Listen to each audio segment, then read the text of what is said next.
Thank you for watching today.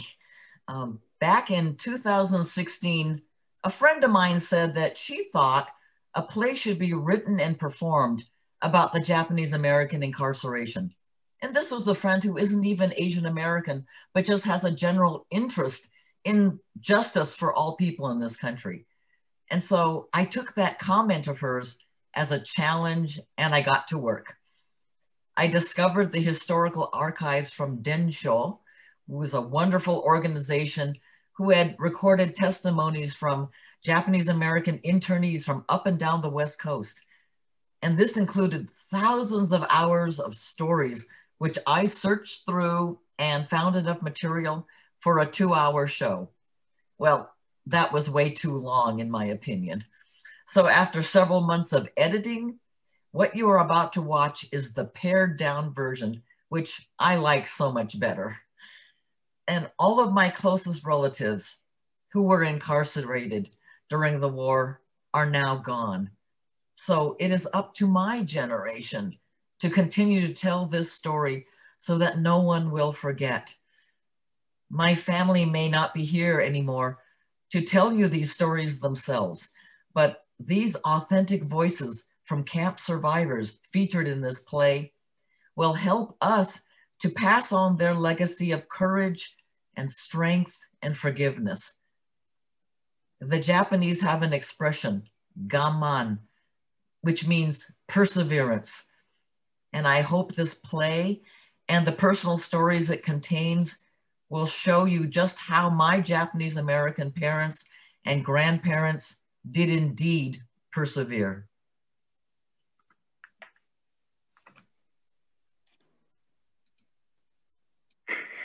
Yesterday, December 7th, 1941, a date which will live in infamy.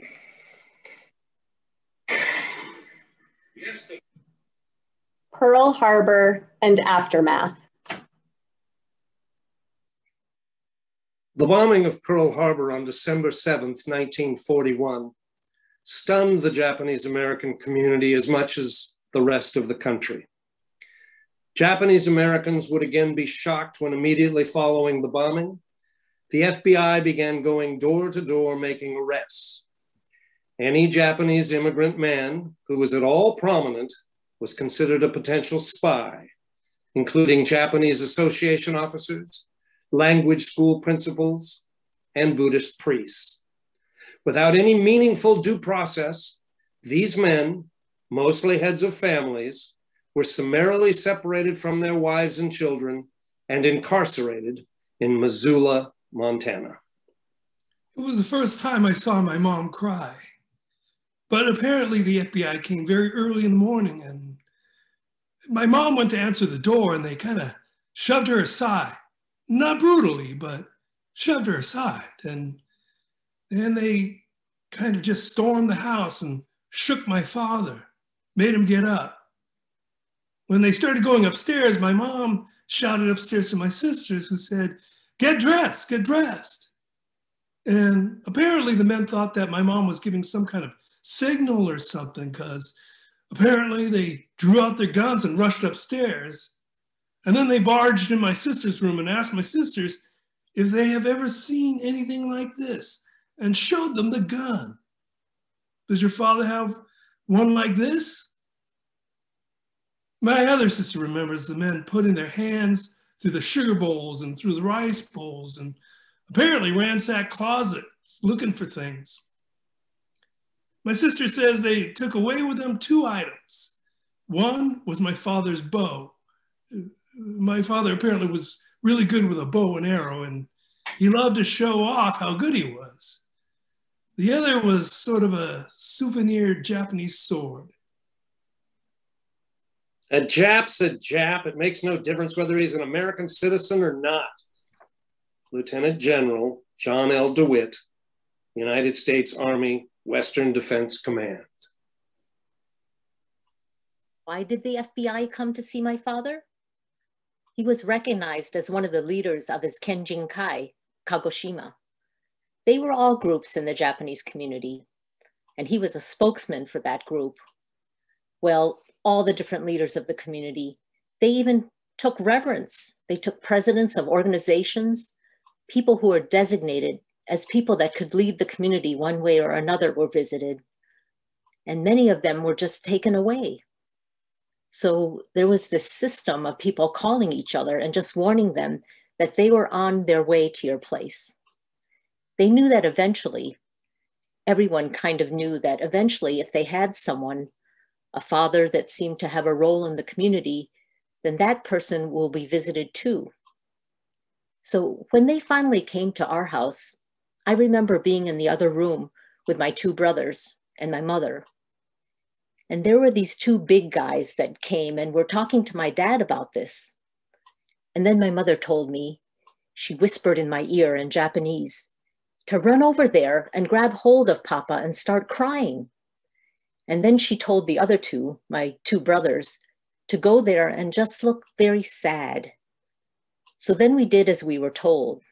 I didn't quite understand why we were doing this, but at that point, you do what your parents tell you to do, and especially what Mama said.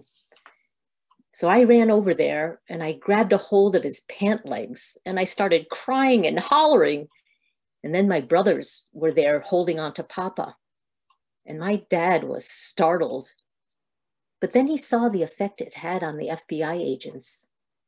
They kind of looked and they had all this bedlam and crying and everything going on. So finally they left.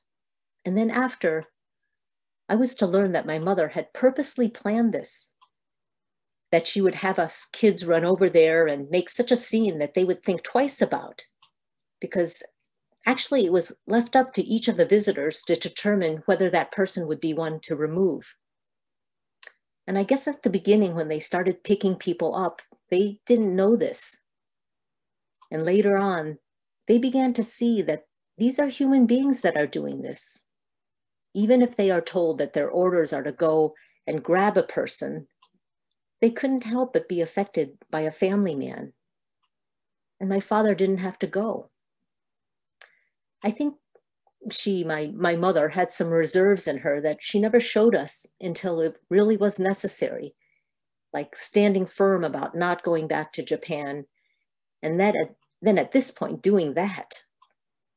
But she never really used that too often. I had always thought of her as very passive and submissive.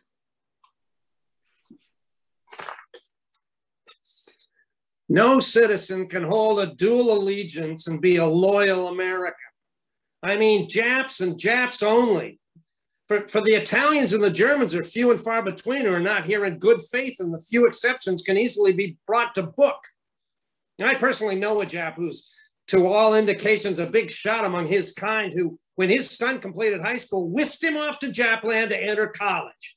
Anyone suggesting that Papa Jap is a trustworthy American resident and entitled to be free at large and conducting a business under the same protection as other people is just putting up an argument that won't add up for me. Herd them up, ship them to labor camps, and when we have finished slaughtering their progenitors in the old country, then herd them up again and send them all back. Letter to the editor, Seattle Post-Intelligencer, February 5th, 1942. But when evacuation orders came through, we just couldn't believe our ears. For days, we would hear commentators, especially from California, who began saying, we're going to put those Japs in camps behind barbed wire.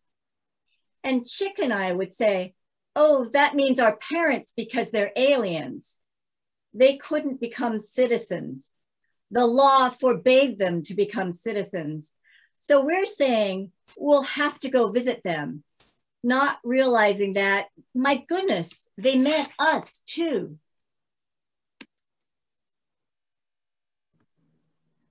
Mass removal.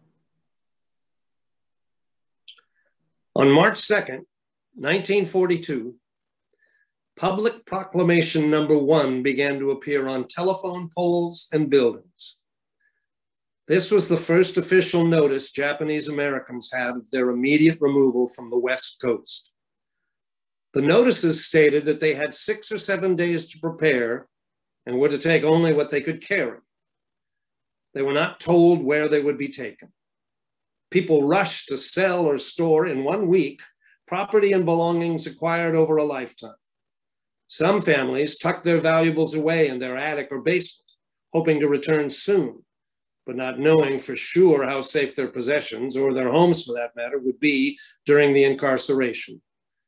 On the appointed evacuation day, thousands of Japanese Americans gathered at designated locations with the numbered identification tags that they'd been issued tied to their coats. Watched by curious onlookers, they were met by armed soldiers and transported in buses, private cars, and trains to 16 temporary assembly centers in California, Washington, Oregon, and Arizona. And it all kind of happened very quickly.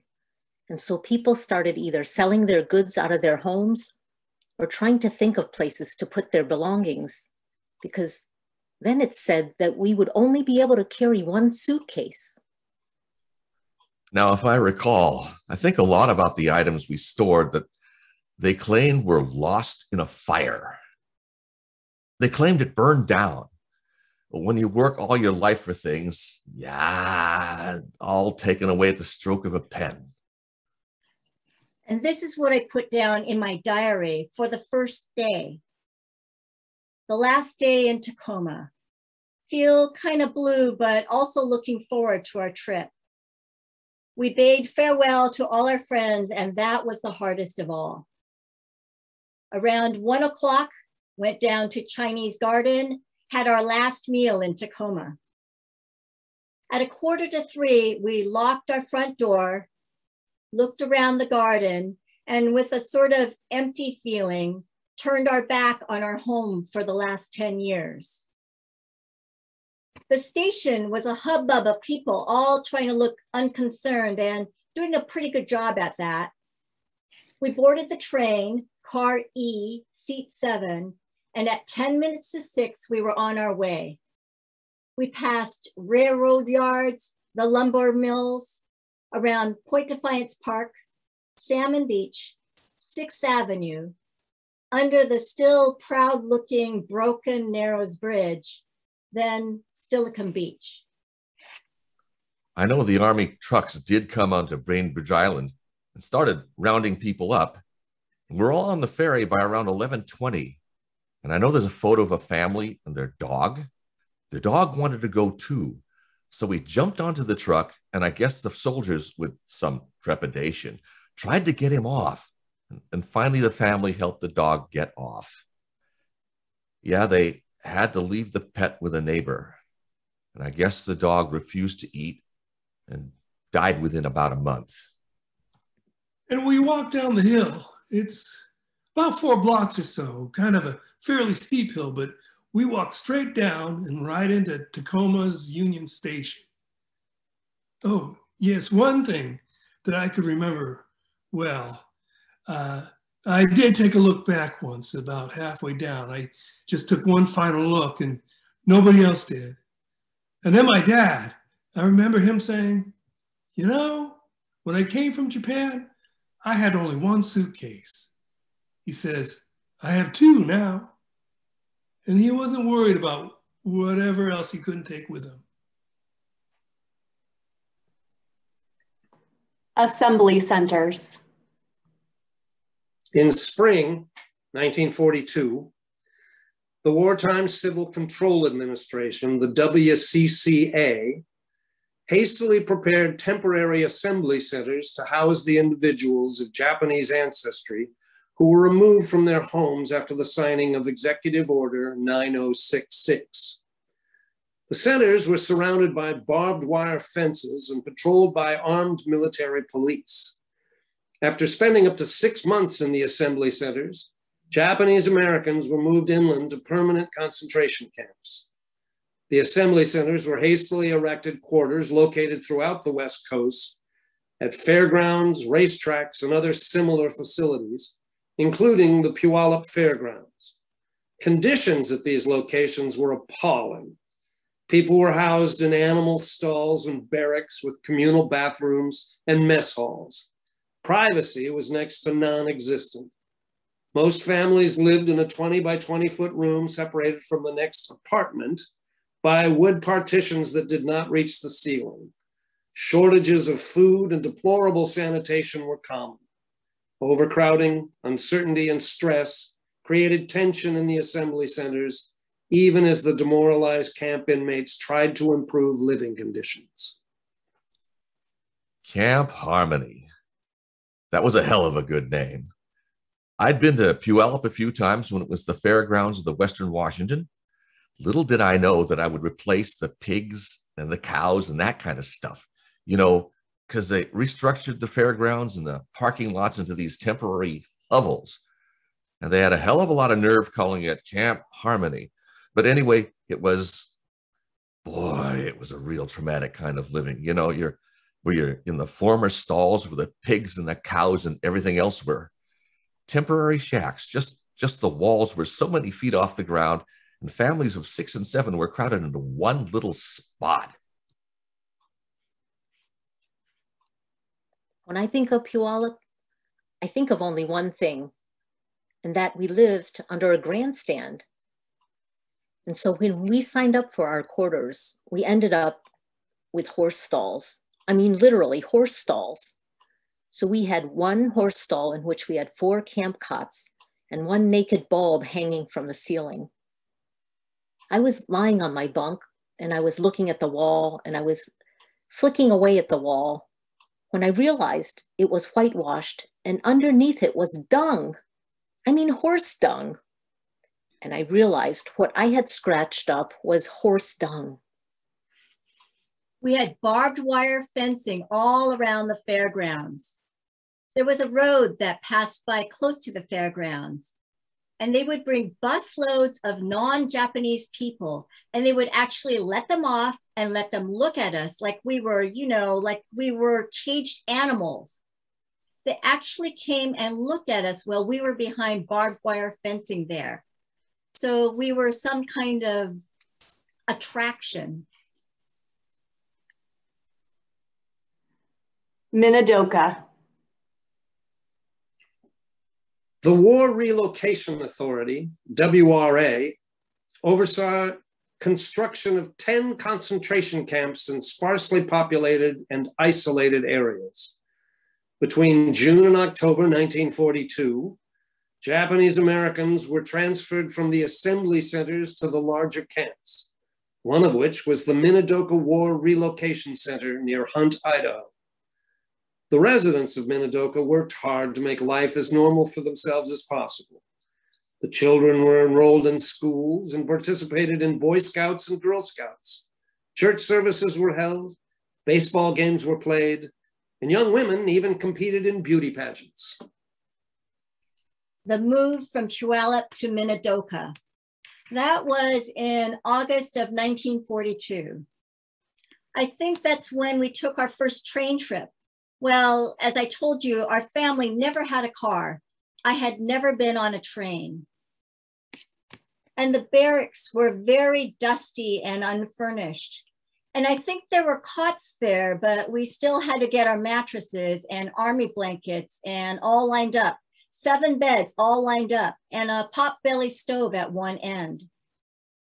But somehow I give credit to the Issei's for not making a big fuss about how awful conditions are and just accepting what's there and making the best of it. That's all I could remember.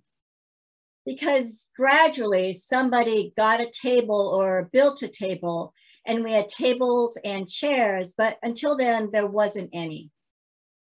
And gradually, people started to make a garden outside their door, porch, and learning to use public facilities like showers and restrooms and laundry facilities. You know, to have to share all that and learning to live together without fighting it is quite an adjustment. Community living, sharing. I didn't like what was going on in camp. Number one, below the barracks, it's wide open, and I want to close that. Use the local people to close that. And Here we had all the plumbing sitting out in the desert. Why can't we put it in? And I, as a civil engineer, I know exactly what to do. And why can't we use people in the camp? And the camp will say, hey, we have contracts out and such and such and such and such. We can't do anything. And I'm cold. I'm not feeling good. And I have to go out to the John out between the blocks. And here it is 20 below zero.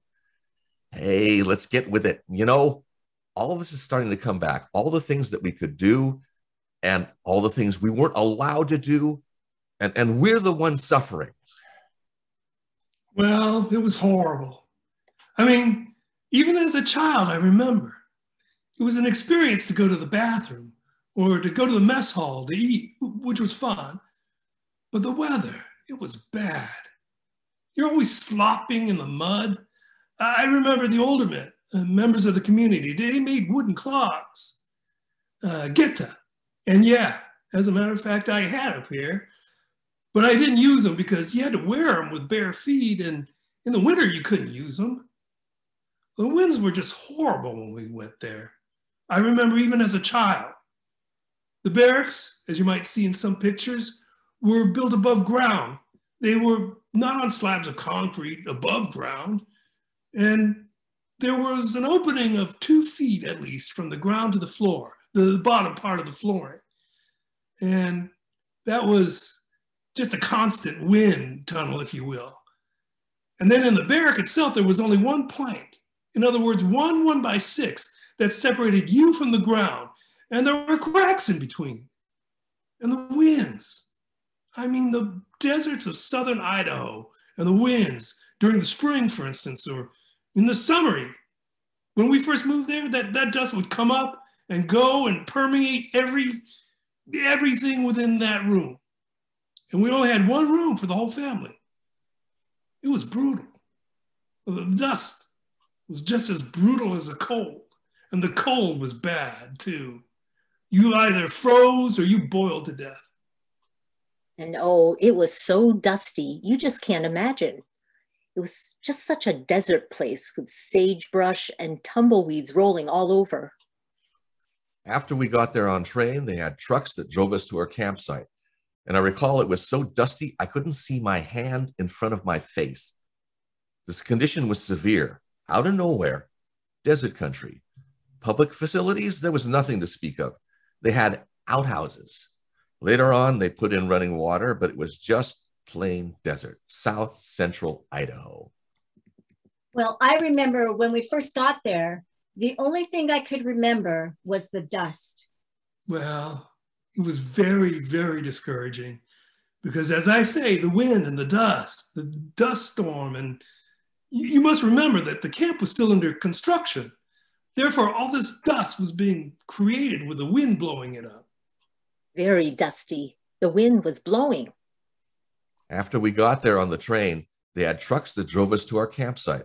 And I recall it was so dusty, I couldn't see my hand in front of my face. Sagebrush and dust. Dust and sagebrush. It was very, very dusty. The dust was powdery fine. And if I recall, it was about 3 or 4 inches deep. So you just, every time you take a step, you would just have a puff of smoke. I mean, of dust. And if you even have the slightest breeze, wow, you're in like a fog. And when you go in the mess hall to eat, of course, when you chew the food, you can feel the grit of the sand. And it's amazing. Even that, you get used to it. I gradually got used to the mixture of sand and food. It was terrible. The Loyalty Questionnaire. To help administer the military draft and work release program, the U.S. Army and the War Relocation Authority produced loyalty questionnaires for all Japanese Americans 17 years of age and older. The questionnaires contained 2 questions that caused confusion and controversy. Despite serious problems with the wording and meaning of the questions, government officials and others generally considered those who answered no to these two questions to be disloyal to the United States, and they were transferred to the Tule Lake concentration camp, which was designated a segregation camp. Yes answers to these questions made Japanese Americans eligible for service in the U.S. Army. Question 27. Are you willing to serve in the armed forces of the United States on combat duty wherever ordered? Thinking it over, I thought to myself, it sounded like you're going to volunteer. Well, we'd been pushed around quite a bit, and I didn't like it. So I said, I don't want to be pushed around anymore, so I'm going to answer no. I'm not going to volunteer. Question 28. Will you swear unqualified allegiance to the United States of America and faithfully defend the United States from any and all attack by foreign or domestic forces, and forswear any form of allegiance to the Japanese emperor or any other foreign government, power, or organization? I answered on 28. I said yes, because that was 3 questions all put into one. The first one, what was it? The unqualified allegiance to the United States. I said yes to that one. And then the second one was defend the US from all attack by foreign or domestic. Yes, I said yes. If our 48 states, at that time we only had 48, were attacked. And then the third part was forswear any allegiance to the Japanese emperor. I never swore any allegiance to Japan. I've always been an American and pledged allegiance to our flag all my life. Therefore, I said no there, because I never had allegiance to the emperor, so I couldn't forswear allegiance. I was too young to know what the heck I was saying. So anyway, I said no to that question. And 2 questions out of 3 was yes. Therefore, my last answer to the whole question was yes. I had something that I wanted to prove to the government, that they can't do this. I didn't want to just blindly follow whatever they tell us to prove your loyalty. What loyalty? I was loyal. Why should I prove? Like answering questions 27 and 28. Yeah, I said yes on 27. I said, sure, send me anywhere, I'll go. On 28, I said no. Number 1, because I did not pledge allegiance to any other country, flag, whatever. And in 1943, I'm saying, what for? Why should I now, all of a sudden, pledge allegiance while staying in a concentration camp? Well, I was convicted and I was given 3 years, 10 months at McNeil Island. I recall that when the questionnaire came out, there was a lot of confusion because we didn't know the purpose really behind it. Was it going to be used to segregate us? The effort of this questionnaire was actually started in Washington, D.C. in order to determine how many men would be eligible to be served in the armed forces. There was an effort by the War Department to find out how many Nikkei men would be available to establish a combat team. The story of the Japanese Americans in the military during World War II is complex and in many ways ironic. It's a story of mistrust by the very country for which these soldiers placed themselves in harm's way. Many were drafted directly out of the camps and fought for democracy abroad, while their parents and families were incarcerated by their own government. The 442nd Regimental Combat Team was initially formed in 1943 from Japanese American volunteers from Hawaii and the mainland. Perhaps not surprisingly, only about 1,200 Japanese Americans volunteered. Another 1,500 were drafted. In the 2 years, the 442nd Regimental Combat Team in Europe became the most decorated US Army regiment of its size. In less than 10 months, it had earned 7 Presidential Unit citations and more than 9,000 Purple Hearts. Along with a Medal of Honor, there were 29 Distinguished Service Crosses, 330 Silver Crosses, and more than 2,000 Bronze Stars. In the Pacific, 6,000 Japanese Americans trained as linguists and served as interpreters, interrogators, translators, and radio message interceptors in the military intelligence service. General Douglas MacArthur considered them crucial in the war against Japan. Never has a commander gone into battle as did the Allied commanders Southwest Pacific, knowing so much about the enemy. Well, I wasn't drafted. In March, I volunteered for the Air Force, but then my draft card says 4C, enemy alien. Enemy alien? What do you mean enemy alien? I'm an American. Your draft card says 4C, enemy alien. We can't take you. So I wasn't able to. No, they wouldn't take me. So I went back home, waited around, then I volunteered again.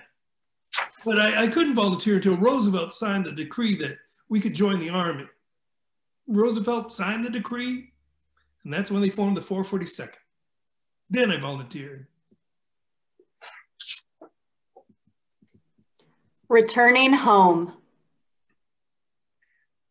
When the camps closed, Japanese Americans were handed $25 and put on trains headed for the places they'd been forcibly removed from nearly 4 years earlier. Harassment was common. Many returning Japanese Americans were greeted with signs reading, "No Japs allowed." Others discovered their property had been vandalized or stolen.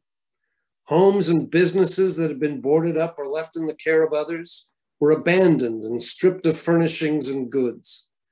For the majority, who did not have homes to return to, housing was the most serious problem. Housing discrimination was severe in many areas and persisted in varying degrees until the civil rights legislation of the 1960s. Former camp inmates with no other options moved into hostels and converted community institutions with conditions not much better than the camps they had just left. Although this period was stressful, it is remembered as a time when people came together to share what they had. Having no resources, no property, nothing left over from before the war, and to drop us back into Seattle and say, now start over. I think my father was given only $14 at the time to leave camp. And so I remember boarding a bus and we got to this bus terminal. I think it was on 2nd Avenue somewhere. And so from there, my parents and I carried our suitcase and walked up Jackson Avenue to the Japanese language school.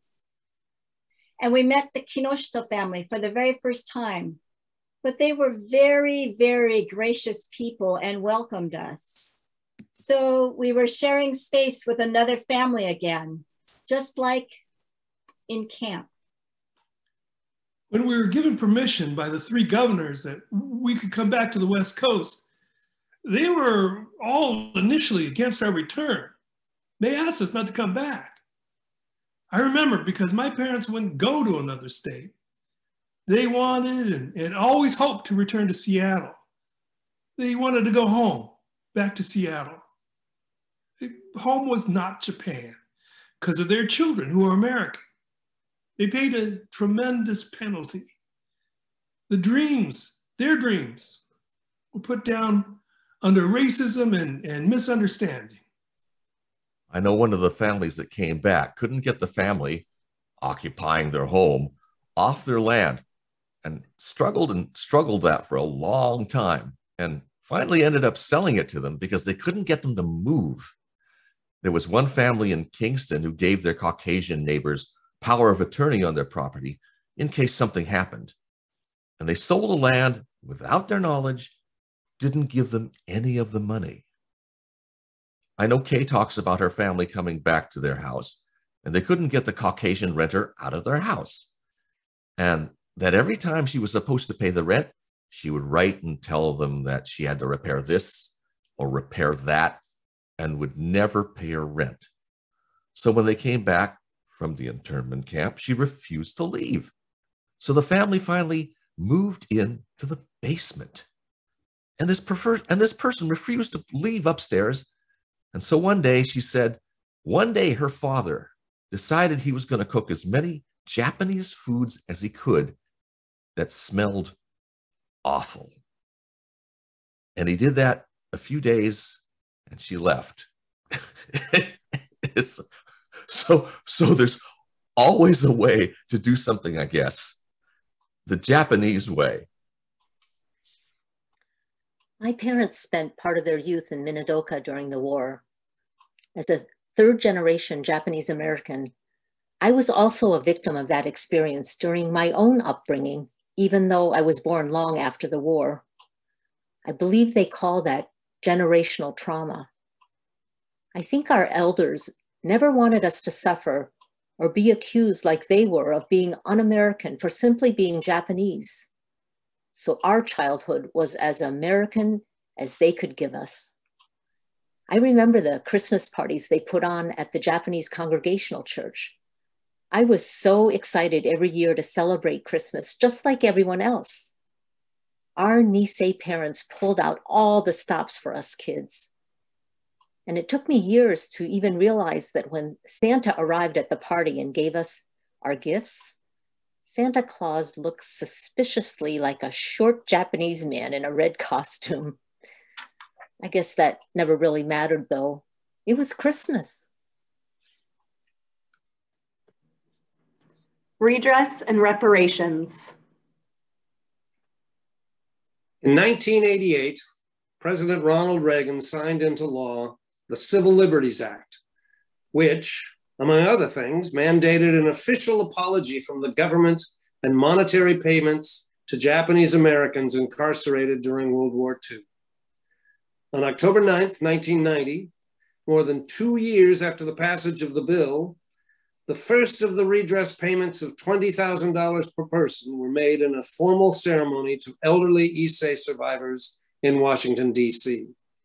Similar ceremonies were held in cities across the country. While few of those who were incarcerated feel that the government's apology erases what was done, many believe that a formal admission of wrongdoing helped resolve feelings of shame and corrected misperceptions held by the larger society.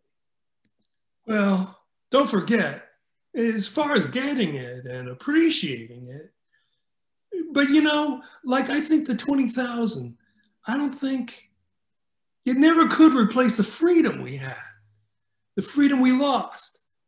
Like we said, I could tell my students that when I talk to them. You know, you lose your rights, your constitutional rights, you don't realize it until you do.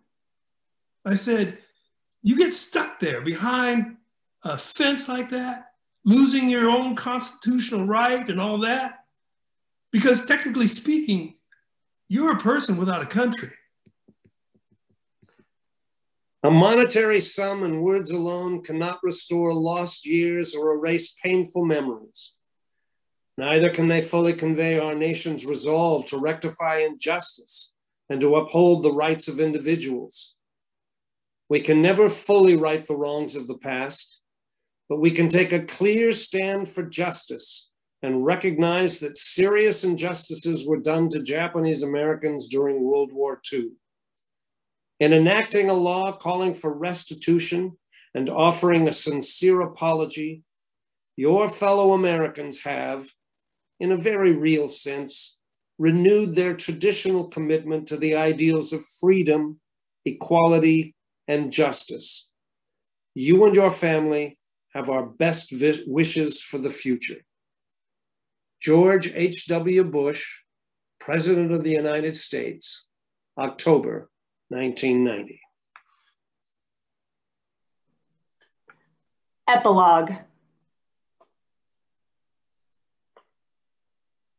The internment was a dark chapter of American history in which 120,000 people, including me and my family, lost our homes, our livelihoods, and our freedoms because we happened to look like the people who bombed Pearl Harbor.